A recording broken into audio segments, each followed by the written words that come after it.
Friend, कैसे हैं आप लोग। उम्मीद है कि सभी बहुत ही अच्छे होंगे और अपनी तैयारी में लगे हुए होंगे। मित्रों, हम लोग जीके जीएस की सीरीज को ट्रिक्स के माध्यम से पढ़ रहे थे, तो इसी क्रम में हम लोग आगे बढ़ते हुए आज के सेशन में कई ट्रिक्स को देखेंगे। तो चलिए आइए देखते हैं। इसमें सर्वप्रथम है सिंधु सभ्यता के सर्वाधिक पूर्वी, पश्चिमी, उत्तरी और दक्षिणी स्थल कहाँ स्थित थे। यह परीक्षा में कई बार पूछे गए हैं, तो इसके लिए स्पेशल ट्रिक्स हमने बनाया है। आंसू मांदा, जी हाँ, आपको स्क्रीन पे दिख रहा होगा, याद रखिएगा, आंसू मांदा। तो चलिए आइए आंसू मांदा को देखते हैं। इसमें सबसे पहले क्या है कि आपको यह ध्यान रखना होगा कि इसमें उत्तरी, दक्षिणी, पूर्वी, पश्चिमी स्थल में कौन से स्थल हैं और ये स्थल कहाँ स्थित हैं, यह भी पूछा जाता है। तो चलिए आइए देखते हैं। आ से क्या हो गया, तो आ से याद रखिएगा आलमगीरपुर, सू से याद रखना है सुत कांगोडोर, माँ से याद रखना है मांदा और दा से याद रखना है दायमाबाद। जी हाँ, ये काफ़ी यूनिक ट्रिक है। सिंधु सभ्यता के सर्वाधिक पूर्वी, पश्चिमी, उत्तरी, दक्षिणी, ये सीरियल वाइज है, पूर्वी, पश्चिमी, उत्तरी, दक्षिणी। स्क्रीन पर आपको दिख रहा होगा, आप इसे लिख लीजिए और लिख करके अगर आप इसे याद रखते हैं तो आपके पास ट्रिक्स की एक बहुत ही कॉम्बिनेशन वाली सीरीज भी बन जाएगी। साथ ही साथ अगर आप कभी भूलेंगे तो आप पुनः उसे देखकर याद भी कर सकते हैं। तो सिंधु सभ्यता के सर्वाधिक पूर्वी, पश्चिमी, उत्तरी, दक्षिणी स्थल के लिए ट्रिक्स को याद रखना है। आंसू मांदा, आ से हो गया आलमगीरपुर, सू से हो गया सुत कांगोडोर, माँ से हो गया मांदा, दा से हो गया दायमाबाद। ये पूर्वी, पश्चिमी, उत्तरी, दक्षिणी स्थल पर स्थित सिंधु सभ्यता के स्थल थे। अब आलमगीरपुर जो है ये जिला मेरठ यूपी में याद रखना है। इसके बाद सुत कांगोडोर ये बलूचिस्तान पाकिस्तान में, मांदा हो गया जम्मू कश्मीर में और दायमाबाद हो गया जिला अहमदनगर महाराष्ट्र में। तो उम्मीद है यह ट्रिक्स आपको याद हो गया होगा। अगला ट्रिक्स नंबर 30वां को हम लोग देखते हैं और यह काफ़ी बार पूछा गया है।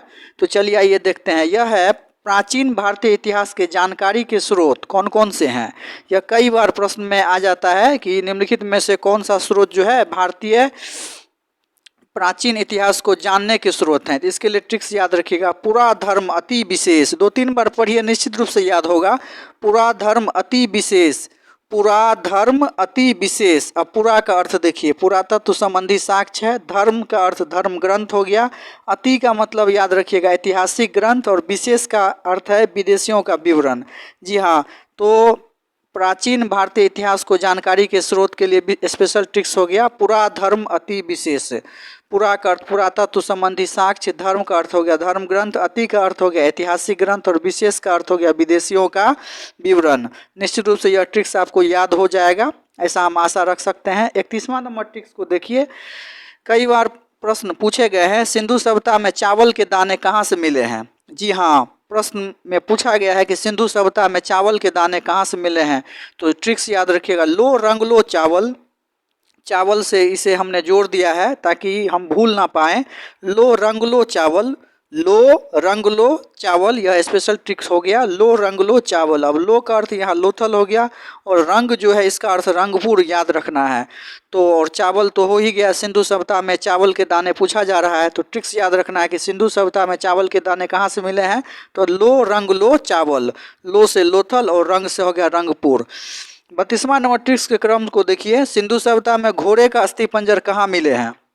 तो याद रखिएगा, घोड़े का अस्थि पंजर कह रहा है, तो इसे भी याद रखने के लिए हमने इसमें घोड़ा शब्द जोड़ दिया है ताकि यह इंटरेस्टेड भी हो जाए और हम भूल भी ना पाएँ। तो सिंधु सभ्यता में घोड़े का अस्थि पंजर कहाँ मिला है, तो इसके लिए ट्रिक्स हो गया लो सुत के काली का घोड़ा, लो सुत के काली का घोड़ा। अब लो का अर्थ हो गया लोथल, सुत का अर्थ हो गया सुत कांगोडोर और काली का अर्थ कालीबंगा है। तो याद रखिएगा, सिंधु सभ्यता में घोड़े के जो अस्थि पंजर हैं वो 3 जगह से मिले हैं, लोथल, सुत कांगोडोर और कालीबंगा। इसके लिए स्पेशल ट्रिक हो गया लो सुत के काली का घोड़ा। और सिंधु सभ्यता में चावल के दाने कहाँ से मिले हैं, तो लो रंग लो चावल। अब अगला देखिए 33वां नंबर ट्रिक्स का क्रम आपके स्क्रीन पे दिख रहा होगा। यह भी कई बार प्रश्न पूछा गया है, सिंधु सभ्यता में जुते हुए खेत का प्रमाण कहाँ से मिला है। तो याद रखिएगा, काली मिट्टी में खेत जोतो, काली मिट्टी में खेत जोतो, काली मिट्टी में खेत जोतो। 2-3 बार पढ़िए, निश्चित रूप से याद होगा। सिंधु सभ्यता में जुते हुए खेत का प्रमाण कहाँ से मिला है, तो काली मिट्टी में खेत जोतो, काली मिट्टी में खेत जोतो। तो चलिए आइए देखते हैं। अब काली मिट्टी में खेत जोतो का अर्थ क्या है, तो का से हो गया काली बंगा और मिट्टी का अर्थ तो हो ही गया, मिट्टी से, और मेसोपोटामिया, ये दोनों आपको याद रखना है। और खेत जोतो, यानी खेत जोतो को हमने इसमें जोड़ दिया है, तो याद रखना है कि सिंधु सभ्यता में जुते हुए खेत का प्रमाण कहाँ से मिला है, तो कालीबंगा और मोहनजोदड़ो से। इसके लिए ट्रिक्स हमने बनाया है, काली मिट्टी में खेत जोतो। अगला ट्रिक्स देखिए, यह काफ़ी बार पूछा जाता है और इसमें काफ़ी स्टूडेंट कंफ्यूज कर जाते हैं। तो चलिए आइए देखते हैं 34वां नंबर ट्रिक्स का क्रम क्या है। यह है, सिंधु काल में विदेशी व्यापार किन किन वस्तुओं का होता था, या सिंधु सभ्यता के लोग किन किन चीज़ से परिचित थे। जी हाँ, पूछा गया है कि निम्नलिखित में से कौन सा वस्तु जो है सिंधु सभ्यता के लोग इससे परिचित थे। तो याद रखिएगा, इसके लिए स्पेशल ट्रिक है, सीला गोटी सोचता। सीला गोटी सोचता, जी हाँ, यह आयतित वस्तु अर्थात सिंधु सभ्यता के लोग सीला गोटी सोचता वस्तु से परिचित थे। चलिए आइए देखते हैं अब इसका अर्थ क्या है। सीला गोटी सोचता का अर्थ क्या हो गया। सीला, सी से हो गया सीसा, ला से हो गया लाजवर्द, गो से हो गया गोमेद, टी से हो गया टीन, सो से हो गया सोना, चौ से हो गया चांदी, ता से हो गया तांबा। जी हाँ, बहुत ही रोचक ट्रिक है और निश्चित रूप से यदि आप एक बार इसे ध्यान से पढ़ेंगे, बार बार पढ़ेंगे, तो ये आपके मस्तिष्क में सेट कर जाएंगे। और यदि एक बार आपके दिमाग में यह सेट हो गया तो फिर आपसे गलती होने की संभावना बहुत ही कम होगी। बस याद यह रखना है कि सिंधु सभ्यता के लोग जो हैं वो सीला गोटी सोचता वस्तु से परिचित थे। तो सीला गोटी सोचता का अर्थ क्या हो गया, तो सी से हो गया सीसा, ला से हो गया लाजवर्द, गो से हो गया गोमेद, टी से हो गया टीन, सो से हो गया सोना, चौ से हो गया चांदी, ता से हो गया तांबा। और इसका व्यापार भी किस प्रदेश से होता था, इसे भी याद रख लीजिए। तो सीसा का व्यापार जो है वो ईरान से होता था, लाजवर्द जो है वो मेसोपोटामिया आधुनिक ईरान से इसका व्यापार होता था, गोमेद का व्यापार सौराष्ट्र आधुनिक गुजरात से होता था, टीन ईरान और अफगानिस्तान से आयातित किए जाते थे, सोना कर्नाटक ईरान अफगानिस्तान से होता था, चांदी जो है वो ईरान और अफगानिस्तान से आयातित होता था, और तांबा जो है वो खेतरी बलूचिस्तान और ओमान से होता था। अभी भी वर्तमान में जो है तांबे की सबसे बड़ा जो है आयात निर्यात जो है वो राजस्थान के खेतरी से होता है, जो कि आप जानते होंगे। तो तांबा जो है पहले भी खेतरी बलूचिस्तान और ओमान से आयातित होता था। चलिए आइए 35वां नंबर ट्रिक्स को देखिए, और यह काफ़ी बार पूछा गया है।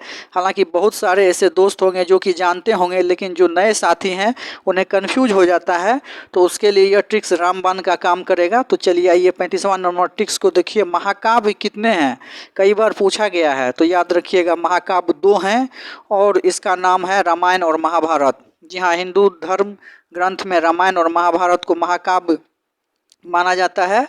और महाकाव्य कितने हैं, तो 2 हैं। और इसके लिए स्पेशल ट्रिक्स हमने लिखा है, राम, रा से रामायण, म से महाभारत हो गया। तो महाकाव्य 2 हो गया, रामायण और महाभारत। उम्मीद है आपको ये ट्रिक्स काफ़ी पसंद आए होंगे और आप कभी अब भूल नहीं पाएंगे। बस याद रखिएगा, राम, महाकाव्य कितने हैं, तो 2, और यह याद रखने का ट्रिक हो गया राम। राम भगवान के नाम से इसे याद रख लीजिए, आप भूल नहीं पाइएगा। राम, राम भगवान, अर्थात रा से हो गया रामायण और म से हो गया महाभारत। तो रामायण और महाभारत दोनों महाकाव्य हैं।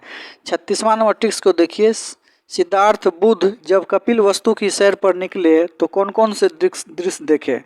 तो याद रखिएगा, सिद्धार्थ अर्थात बुद्ध जब कपिल वस्तु की सैर पर निकले थे तो 4 दृश्य देखे, और इसी दृश्य को देखकर उनका हृदय जो है वो आह्लादित हो गया था और वे सन्यास की तरफ मुखर हो गए थे। तो ये 4 दृश्य कौन कौन से हैं जिन्हें याद रखना जरूरी है। तो याद रखिएगा, एक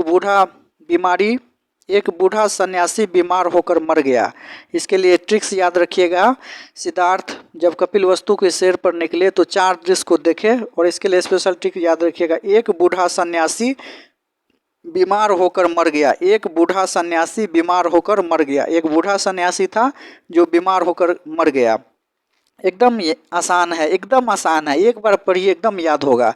एक बूढ़ा सन्यासी बीमार होकर मर गया। अब आइए देखते हैं इसमें 4 कौन कौन से तत्व छुपे हुए हैं। तो एक बूढ़ा व्यक्ति हो गया, एक सन्यासी हो गया, एक बीमार व्यक्ति हो गया और एक मृत व्यक्ति हो गया। सारे जो भी हैं सब इस ट्रिक्स में छुपे हुए हैं। एक बूढ़ा सन्यासी बीमार होकर मर गया, एक बूढ़ा व्यक्ति हो गया, एक सन्यासी हो गया, एक बीमार व्यक्ति हो गया और एक मृत व्यक्ति हो गया। 37वां नंबर ट्रिक्स देखिए, बहुत ही सुपर हिट है और बहुत से स्टूडेंट इसमें कंफ्यूज कर जाते हैं। और उम्मीद है कि यदि आप इसे लिख कर याद रखते हैं तो आप फिर कभी इसमें कंफ्यूज नहीं खाएंगे। तो चलिए 37वां नंबर ट्रिक्स है क्या, उसे देखते हैं। स्क्रीन पे स्पष्ट रूप से दिख रहा होगा जैन धर्म के त्रिरत्न कौन कौन से हैं, और खास करके यदि आप लूसेंट से पढ़ते हैं तो उसमें यह स्पष्ट रूप से लिखा हुआ है। किसी भी जीके जीएस की सीरीज में आपको यह प्रश्न रहता है कि जैन धर्म के त्रिरत्न कौन कौन से हैं, तो याद रखिएगा त्रिरत्न कह रहा है तो त्रि का अर्थ ही 3 होता है। तो जैन धर्म के त्रिरत्न को याद रखने के लिए स्पेशल ट्रिक्स हमने बनाया है। आज्ञा दें, आज्ञा दें, आज्ञा दें। अब आ से हो गया सम्यक आचरण, गा का अर्थ हो गया सम्यक ज्ञान, और दे से हो गया सम्यक दर्शन। याद रखिएगा जैन धर्म के त्रिरत्न को याद रखने का ट्रिक हो गया आज्ञा दें, सम्यक आचरण, सम्यक ज्ञान और सम्यक दर्शन। आज्ञा दे में 3 शब्द छुपे हुए हैं। आ से हो गया आचरण, ज्ञा से हो गया ज्ञान और दे से हो गया दर्शन। तो उम्मीद है कि यह ट्रिक्स आपको काफ़ी आसान लगा होगा, और आप आज्ञा दे से अगर आप इसे याद रखते हैं तो आप कभी कंफ्यूज नहीं खा पाइएगा। अगला 38वां नंबर ट्रिक्स देखिए। एलिफेंटा और एलोरा की गुफा किस वंश के शासक ने बनवाई थी? जी हाँ, कई बार प्रश्न पूछा गया है और बहुत से स्टूडेंट इसमें कंफ्यूजन खा जाते हैं कि कौन सा क्या होगा। तो एलिफेंटा और एलोरा की गुफा किस वंश के शासक ने बनवाई थी? तो इसके लिए याद रखिएगा एलिफेंटा पूछ रहा है और एलोरा पूछ रहा है, दोनों में ए है। एलिफेंटा और एलोरा दोनों जो है वो ए से शुरू होता है। तो याद रखिएगा इसके लिए स्पेशल ट्रिक हमने बनाया है एरा, एरा। ये हो गया एरा का अर्थ क्या हो गया? ए से एलिफेंटा, एलोरा, रास हो गया राष्ट्रकूट। तो याद रखिएगा एलिफेंटा और एलोरा की गुफा जो है वो राष्ट्रकूट वंश ने बनवाई थी। अगला देखिए अजंता की गुफा किसने बनवाई थी? तो याद रखिएगा अगू, अगू, ओ से अजंता और ओ से हो गया अगू। तो अजंता की गुफा किसने बनवाई थी? तो अगू, और से क्या हो गया? अजंता की गुफा। गु का अर्थ यहाँ गुप्त वंश है।